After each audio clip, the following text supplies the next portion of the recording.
What's up, everybody? Hector here for this week's episode of Kettlebell Expert Secrets. I'm excited to come to you today. Got some pretty good information on how to grip the kettlebell. So I thought I'd bring along Mini Hector for this episode, so that way I can kind of have him looking over my shoulder to make sure I'm doing everything right. So I'll just put him back here. So this is for those that don't know, so my wife, this was probably about maybe 3 or 4 years ago. About 3 or 4 years ago, my wife had a bobblehead custom made for me. And I'm not sure how many Office watchers viewers that we have out there. So my wife and I are big fans of The Office. And it's something that we usually watch in the evenings at the end of the day. But anywho, there's one of the episodes in The Office where I think it's Angela gets Dwight his very own bobblehead that looks just like him. So she decided to get the same exact thing made for me. So now there's 3 Hectors, right? So I got me, my son, and here's this little guy. So we'll have him here in spirit with us, kind of looking over my shoulder right here. So to the task at hand. Gripping the kettlebell. This is one thing that I think can plague a lot of people, and that can shortchange people in their kettlebell training, is not knowing how to properly grip a kettlebell when you're training. Whether you're doing presses, squats, swings, snatches, it's very crucial that you know how you should be gripping the bell. Even in our kettlebell certifications, in the Strong First Kettlebell certifications that I help teach from time to time, that is one of the limiting factors with participants is their grip. And not so much, the strength of their grip, yes, but also the health of their hands. They're constantly getting tears. Like how many of us have had tears, right? We've all had tears in our hands and our fingers. That's just something that kind of comes along with the nature of lifting with barbells, kettlebells, even dumbbells, but specifically kettlebells because of the high volume swings and snatching that occurs. And I'm going to talk about that and how you can avoid that and how we can improve on gripping the kettlebell. So I want to cover 4 setups. There's actually 4 different ways to set up with either 1 or 2 kettlebells. And those 4 grips we're going to be talking about. One is called the V grip. One is called an A grip, or some people call it an inverted V, but we just call it an A grip. Then you have what's called a pistol grip. And then you have another grip that's called the barbell grip. And then we're going to get into some particular ways of actually grabbing and gripping the kettlebell. So we've got 3 particular ways. We have what's called a hook grip. We have a crush grip, and then we also have what's called a false grip. And each one of those grips plays a big role in how we lift the kettlebell. And it can make us stronger or weaker in one lift over the other. And it can also lead to, possibly over gripping the bell is another common mistake. So one of these grips will help you to remove that over gripping of the kettlebell. So I've got a trusty kettlebell with me here, and I'm going to do my best to demonstrate this. So I'm going to turn this down just a little bit here, just like so. So we have a couple of different ways to set up with the kettlebell. So I'm just going to demonstrate with one bell for right now. So setup number 1 is what's called the A grip. And so basically you would have a pair of bells. You know what? Let me grab another bell. You would have a pair of kettlebells, and you would make basically, did I say that? Hey, let's start with the V grip. You would have this V grip just like this, okay? And you would be in your stance just like so, and the bells would make a letter V, okay? So when you grab the bells, your thumbs would be pointing back between your legs. Okay, so you grip the bells here just like so, you'd lean them back to take the slack out, and then you're ready to rock and roll. Okay, That's the V grip. Now, there's a couple of, caveats to the V grip.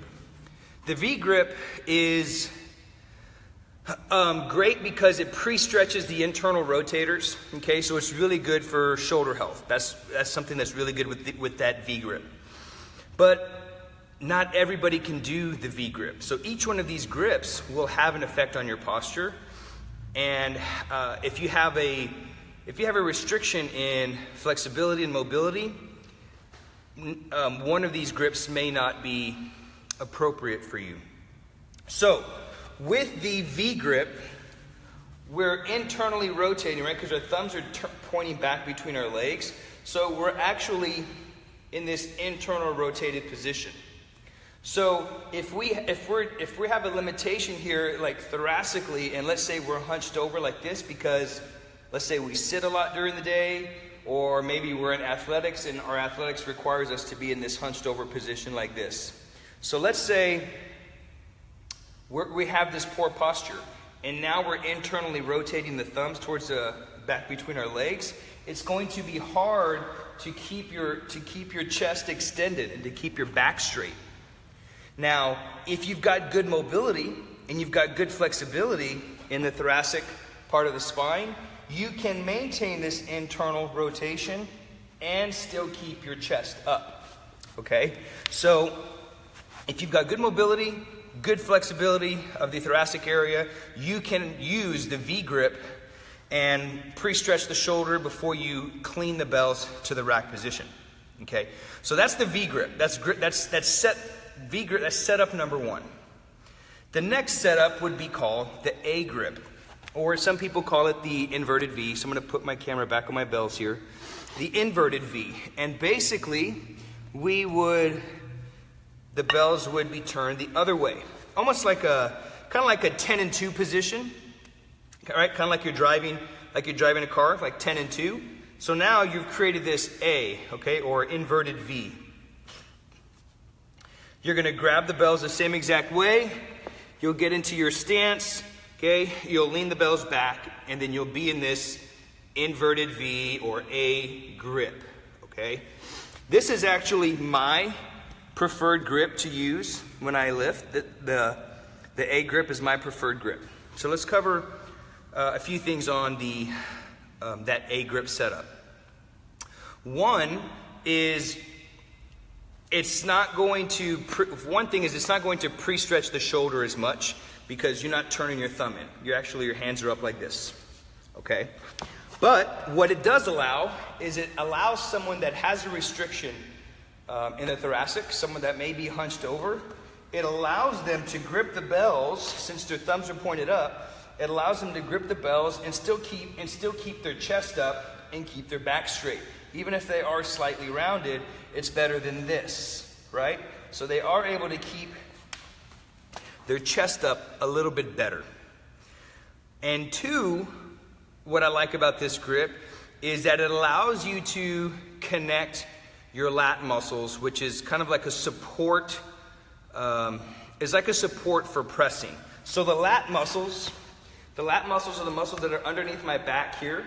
They run all the way down my side here, but they also connect up into my shoulder and into my chest. Those muscles are important for keeping your shoulders healthy while you're doing things like pressing kettlebells, doing snatches. Your lats come into play by keeping your shoulders healthy. Now, when you're in this A grip, okay, or inverted V grip, you can maintain a really good connection here in the lat because you're already in this slightly externally rotated position. So when I turn my palm up like this is what we call external rotation. When I turn my palm up like this, it helps me to connect my lat, okay? Which is going to keep my shoulder. So when the closer that our shoulder gets to our ear, like this, the weaker my shoulder is. So this is not a good, healthy, strong shoulder. I want my shoulder as far away from my ear as possible. So if I'm like this, internally rotated because we're doing the A grip because I have poor posture, I'm going to be kind of like this. But if I turn my palm this way and I externally rotate, it kind of helps to get my shoulder down. Okay, now this is an extreme demonstration of, because you're not going to be swinging the bells like this, but just wanted to demonstrate kind of when you turn your hands this way, which is kind of what you're doing when you're holding the bells in a 10 and 2 position, it helps you to keep your shoulder down, and it's going to keep your shoulder healthier when you're going through things like presses, snatches, any overhead movements with the kettlebells, okay? So that is a small breakdown of the A grip and who that's appropriate. The A grip is kind of neutral. It's kind of good for everybody, but that V grip when your thumbs are turned in, not everybody's going to be able to use that grip. So, which is why we're doing this video. It's kind of taking you guys through to show you which one would be best for you. The next one would be the pistol grip. So I'm going to position my camera back down to my bells. The next one would be the pistol grip. And that's basically kind of like you're holding a pistol. The bells are going to be parallel to each other. Okay, the handles are going to be parallel to each other. And you're going to grip the bells like this. So you'll get into your position, you'll lean the bells back, and you'll initiate your swing, your hike pass. All of your movements will be initiated in this position, okay? Now, that grip, one of the benefits of that grip is, for one, it allows you to keep, again, a big chest. When you're setting up to start your swing or hike pass, it allows you to keep your chest up, okay? Because you're already in this externally rotated position. So it's good for positioning, and it creates space as you hike the bells back between your legs. So with the classic kettlebells, the heavier the kettlebells get, the bigger the diameter gets. So it'll be hard to take, if I keep my stance kind of close together like for swings, but then I have a pair of 32 kilo bells, I'm not going to have space. Even if I open my legs up a little bit, I won't have as much space. So when you turn the bells in like this in a pistol grip, it creates the space for you to hike them back between your legs. Okay, so that's two of the good things with the pistol, is it allows you to maintain this externally rotated position. It helps the shoulder stay down.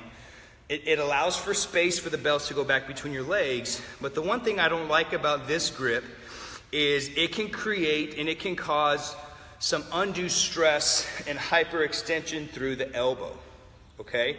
Because as you're hiking the bells back between your legs, or maybe you're doing snatches and that bell's coming from a great distance, right? Let's say that bell's coming from, anywhere from 6 to 7 feet in the air. It's coming straight down with a lot of virtual force between your legs. Now, if I do that, okay, and my thumb is up like this and that bell's coming down, I could possibly hyperextend my elbow. Okay? So there's a saying in our community is, would you be willing to do whatever kettlebell exercise that you're doing, would you be willing to do that with a 106-pound kettlebell? Friends, I don't know about you, but I would not want a 100-pound kettlebell coming back through my legs with my elbow in this position and possibly hyperextending my elbow. That could turn into some pretty bad result, right? And I'm speaking from experience, not that I've done this, but with my background in Brazilian Jiu-Jitsu, getting armbarred is basically you're armbarring yourself every repetition. And if you're new to kettlebells, it's going to be even worse. Now, if you're an experienced athlete, like maybe like a giveaway sport athlete, you've probably learned how to master this setup position. But most people aren't that high level of an athlete. So I would avoid, as a beginner, using that pistol grip, okay? So the benefits are, keeps the chest up, keeps the shoulders down, creates space to go between the legs, but it can create some undue stress on the elbow, on the backswing. Now, to back up really quick, back to the A grip. Let me show you something really cool. This is why this grip is my favorite. So remember how I was talking about the lats, and I was talking about how the lats help keep the shoulder down, okay? Let's say we line the bells up perfectly straight like this. This is what we call a barbell grip, which is going to be the next grip we're talking about. But if I want to use this grip right here, watch this. Whenever I line the bells up like this, and I get into my stance, and I lean the bells back, you see how the kettlebells are straight? Now, the moment that I contract my lats and I pull my lats down, look what happens to the bells. It puts them into that A grip position, essentially, that we started with in the first place. So, remember, that lat, when I contract this lat, it kind of turns and it can help to externally rotate my shoulder, my arm, right? So when I'm here and I grab the kettlebells like this, and then I get into my position and I pull my lats in like this, okay, I turn from the side, and I'm here and I pull my lats like this, it turns my hands into that 10 and 2 position. So it's kind of like, by default, it's putting me in the best position already, which is the A grip. And again, with that A grip, you can still pass the bells between the legs. Okay, you can still pass the bells between the legs, even if they're a big pair of bells. You give yourself enough space, so you're still getting the benefit of the pistol grip and the V grip when it comes to shoulder position, chest position, and even creating the space for the bells to pass right back between the legs. And then the last grip, or the last setup, is the barbell grip, okay? The barbell grip is the last setup, and that's basically aligning the bells in a straight line as if it were a barbell, okay? So, benefits to this grip. So really quick, let me demonstrate. Bells would be straight. You're in your setup position. You lean the bells back, and you're basically going to rock and roll from this position here. You're going to hike pass, and then you're going to go right into your swings, your snatches, your pressing, whatever it is that you're training for that day. A couple of benefits on the barbell grip setup is pretty much everything that you get from the A grip and the pistol grip. It allows you to keep your chest up. It allows you to keep your chest up and open and your shoulders down for the most part.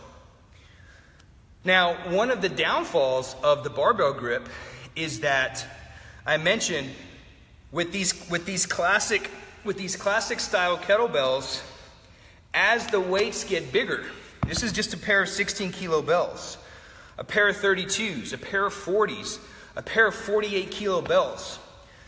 The diameter of the bell gets bigger and bigger and bigger. So you're going to run out of space between your legs to be able to hike the bells back between your legs.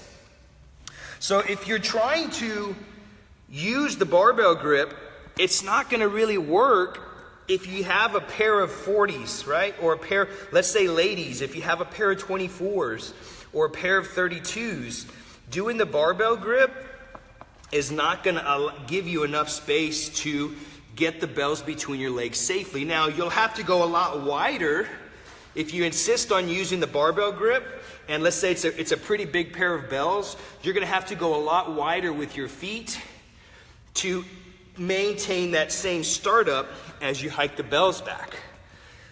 And so the wider your feet are, the wider your legs are, the less power that you're going to generate from the ground up. So we generate the most power the closer our feet are to our center of gravity, right? Our hips.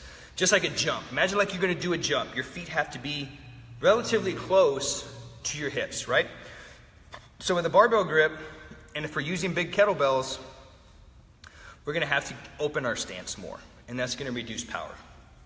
So that's basically the four setup positions of using kettlebells. And you want to kind of play with this. Take some time, go through and set up in each one of these and do a set of cleans or do a set of swings, or clean the bells up. That way you can press the bells from that position. And see which one feels right for you. We're all different. We all have different ranges of motion, flexibility, mobility, etc. Find which one of these. You may be able to do all of them. You may actually be able to successfully do each one. But for most people, one or two of these will actually work. And even at that, maybe just one of them will work. Okay? So go through these, practice them, do several sets, and you will find your groove, and you will find which one of these grips, or which one of these setups is best for you. Okay? So let's go on to talking about the 3 particular grips. So there's 3 particular ways to actually grab the bell with your hand, okay? There's three particular ways to actually grab the bell with your hand. The first one is what we call a hook grip. So you always want to hook the bell with the hook of your fingers and not grab it like you would like a dumbbell, okay? So let's see if I can show you from the side here. When you grab the bell, you actually want to hook it with just the hook of your fingers, just like this, okay? You'll hook it around, and then you'll lock your thumb. I like to lock my thumb over my middle finger, because the middle finger is a little bit longer, and obviously I can't do it with my pinky or my ring finger because it's maybe not as long of a finger. But when I hook here, I always get a really good lock when I take my thumb and I wrap it right over my middle finger. And now I'm in this hook position. So I want to maintain this hook like this. So this is going to do a lot of really cool things. For one, it's going to save your hands, okay? If you get calluses. Now, calluses are just a part of the game, right? You cannot avoid calluses when training with kettlebells. And you can probably avoid training with barbells if you're putting on gloves, but you really don't want to use any kind of glove or any kind of cover on your hands when you're using kettlebells, even barbells and dumbbells. Why is that? Well, mostly for like proprioceptive purposes. So we have this movement system that's called proprioception. And that's basically the ability for our body to understand where our limbs are, where my hands are out in space and time. It gives us a lot of information about temperature, texture, if things are hot, if things are cold, if things are rough. Like we need that feedback. Now, if we're wearing gloves and we're using kettlebells, let's say we're snatching, and we're using gloves and we've got crappy technique. And we're over gripping the bell, we'll have no clue because we won't get any tears in our hands, right? We won't develop any calluses in the wrong spot to understand, dang, you know what? I need to work on my technique. I need to work on how I'm actually gripping the bell. So you'll never get that feedback because you've got a glove on. So it'll never scrape here in the middle of your hand. It'll never develop calluses anywhere. And you need that feedback. You need to know where your calluses are coming from. Now, since we're talking about calluses, you want your calluses to be up here where the finger meets like the knuckle right here. You want the callus to be right here across the top of the hand, or on the fingers right here, because that is where you're going to be gripping the bell. So you see when I grip the bell, well, that's my finger, but when I grip the bell like this, it's making contact right here, and it's making contact along my fingers. So that is where I should have my calluses.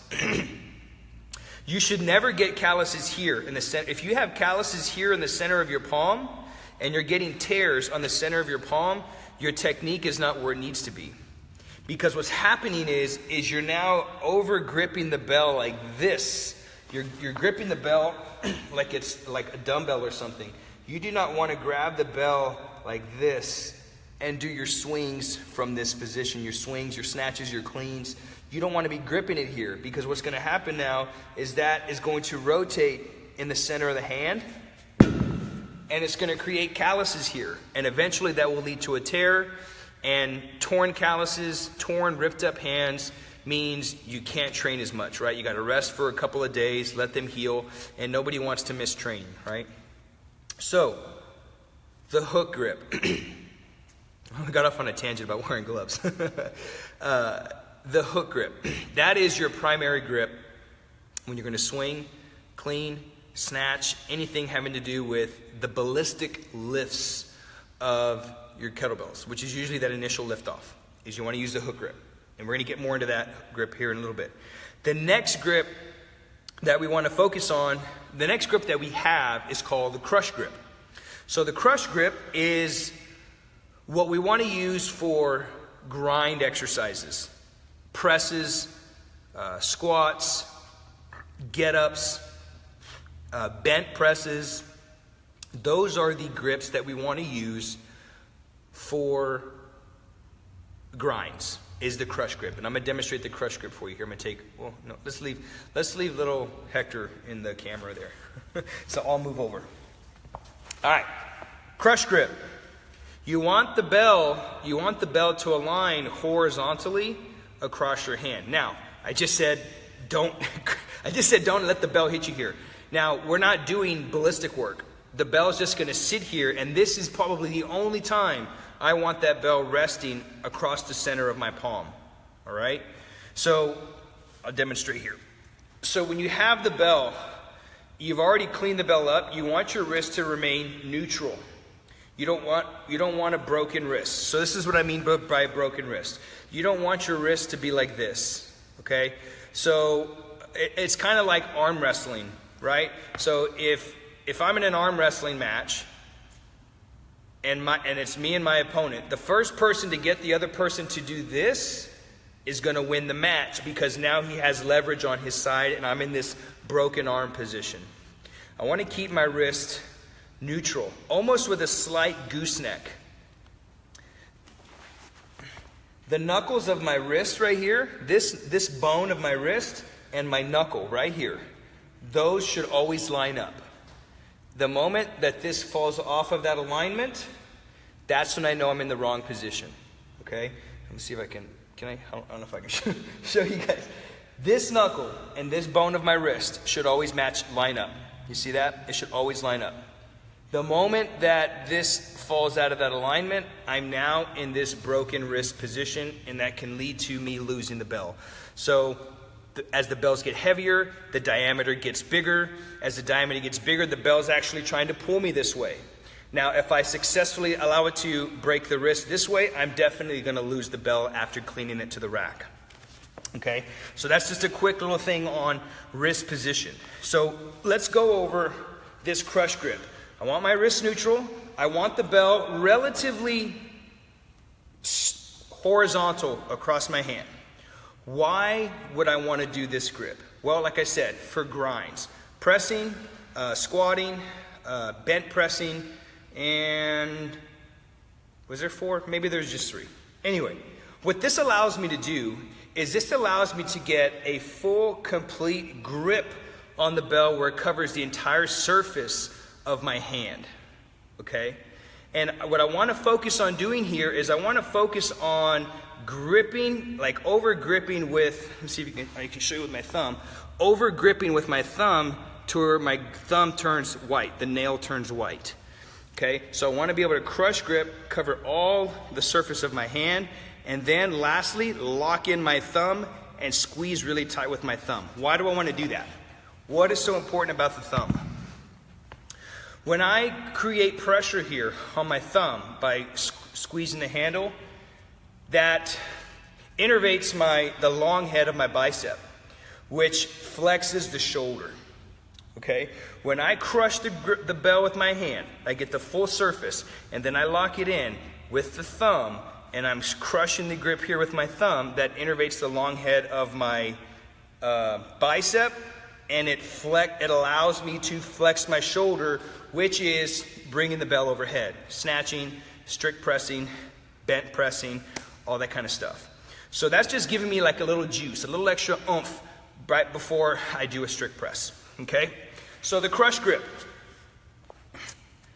The bell is more or less horizontal across your hand. The get up, that was the fourth one.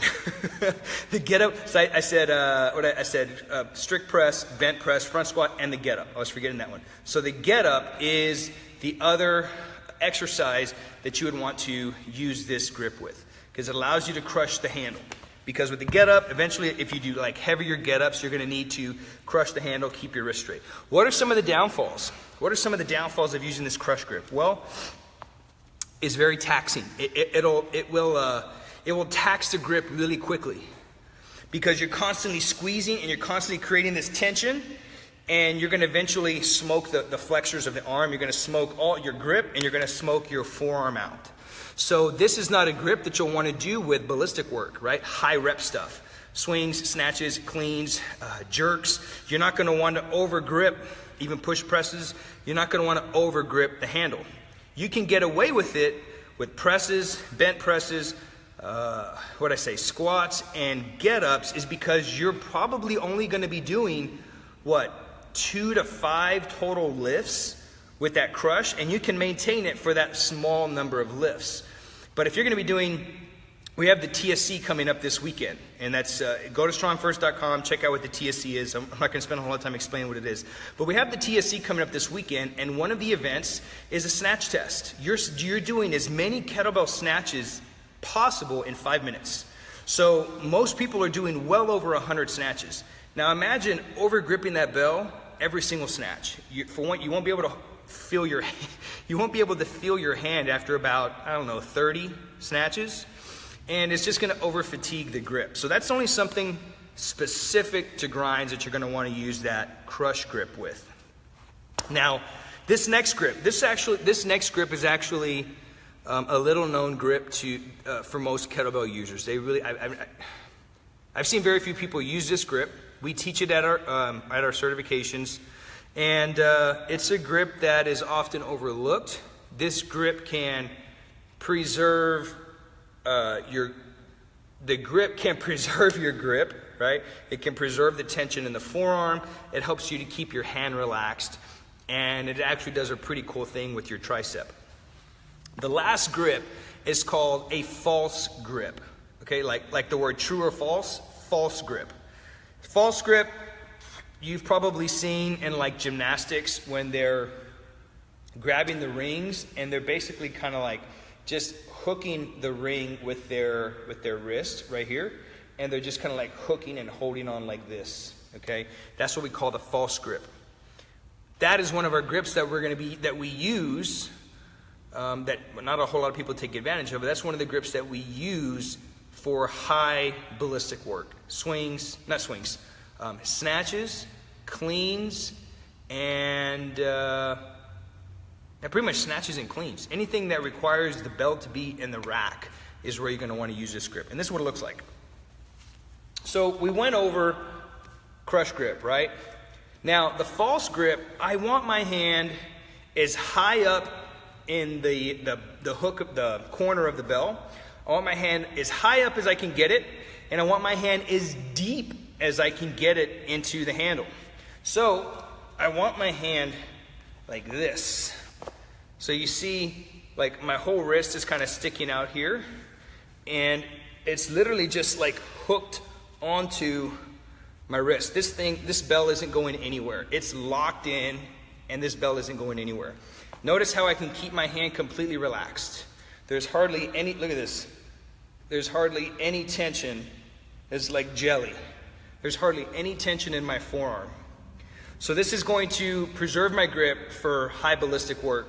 Snatches, clean and jerks, even high repetition cleans, okay? Or when you're transitioning to the clean into the bell and then jerking overhead, right?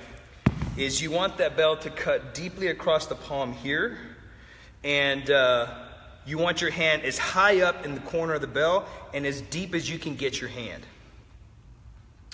Now, that's going to put a lot of pressure right here at the heel of the palm. So you see where the heel of my hand is? It's going to put a lot of pressure there. Why is that important? When you put pressure here on the heel of your palm, it's like kind of like with the thumb. It's like a little trigger pad. When you put pressure here, it innervates and it fires up the tricep. Okay, so I'll give you an example. I'll turn to the side here. So like right now, I'm on my palm, right? As soon as I put the weight on the heel of my palm, bring it a little bit further down. As soon as I put the weight in the heel of my palm, you'll see the tricep light up. Watch. See? As soon as I put weight on the heel of my palm, the tricep turns on. Okay?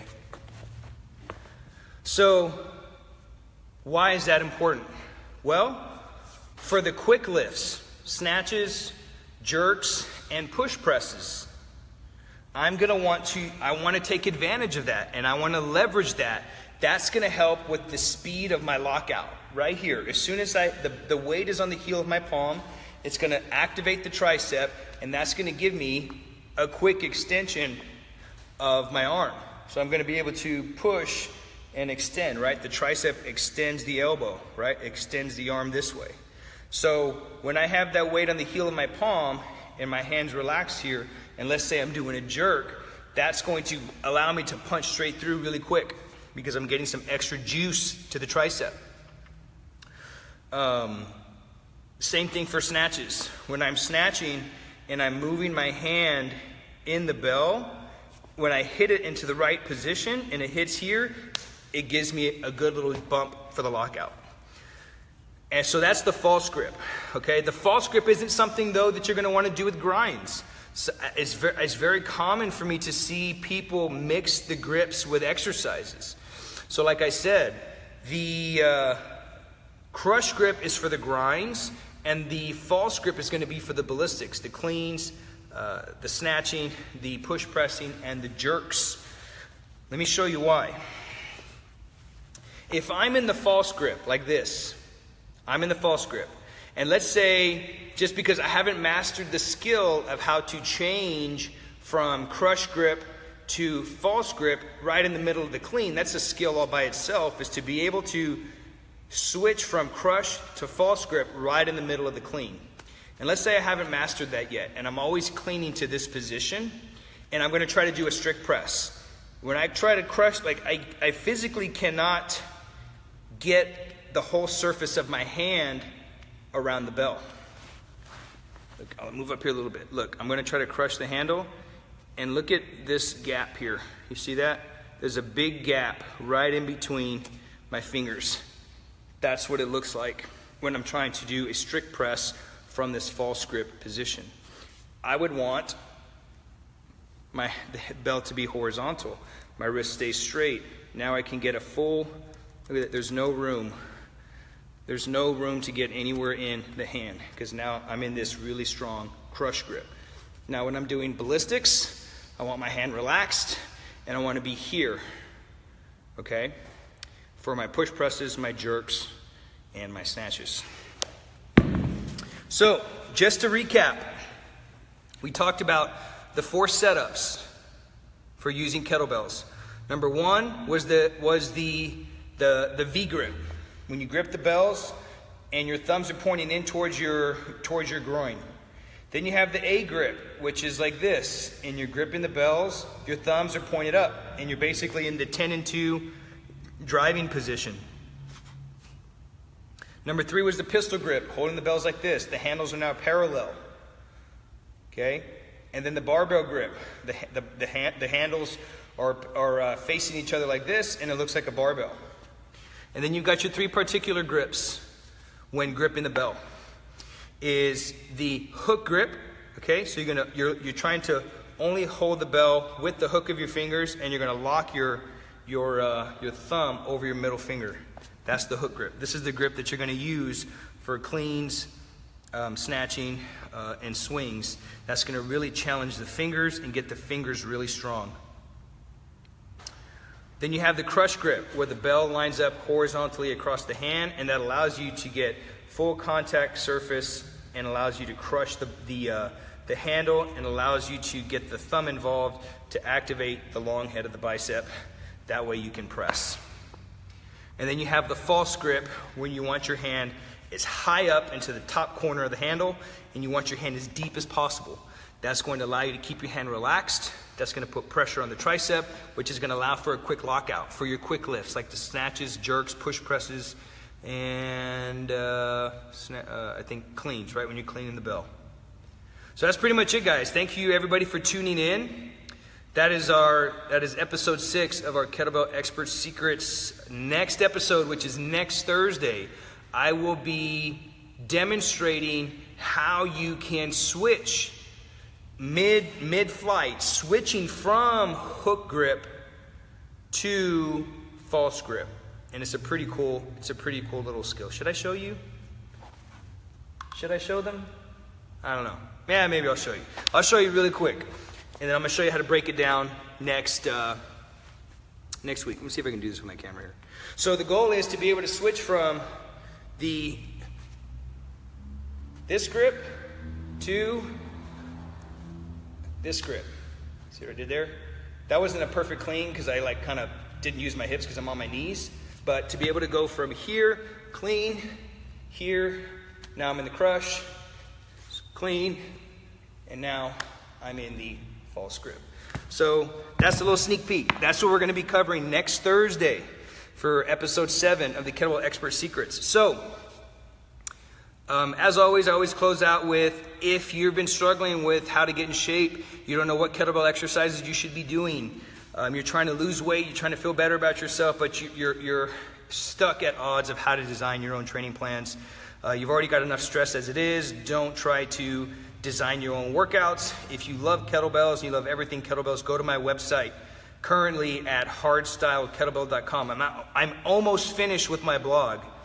And that's going to be where all of my future content is going to be at. It won't be on my current website at hardstylekettlebell.com. I'm moving everything off of there. That will stay, everything with our training facility. But my blog that I'm working on right now, that I'm almost done with. I'm building it all by myself because I'm a do-it-yourself kind of guy. But that's not where my time is best spent. But I actually enjoy doing it. I enjoy doing that kind of stuff. Anyway, my blog is where I will be posting all of my content, all of my training videos, all of my technique videos, all of my future upcoming plans that you can get. So don't stress over designing your own training plans. Let me do that for you. I will take all the guesswork out. But as of now, go to hardstylekettlebell.com. On the homepage, you'll see my ebook, Kettlebell Workout Snacks. Grab your copy for free. It's 8 of my best 10 to 15 minute kettlebell programs, not workouts. It says workouts, but they're programs designed to help you get stronger, get leaner, move better, do the things that you really love to do in 10 to 15 minutes. So that's all I got for you guys today. Tune in for next week for our Kettlebell Expert Secrets. Bye.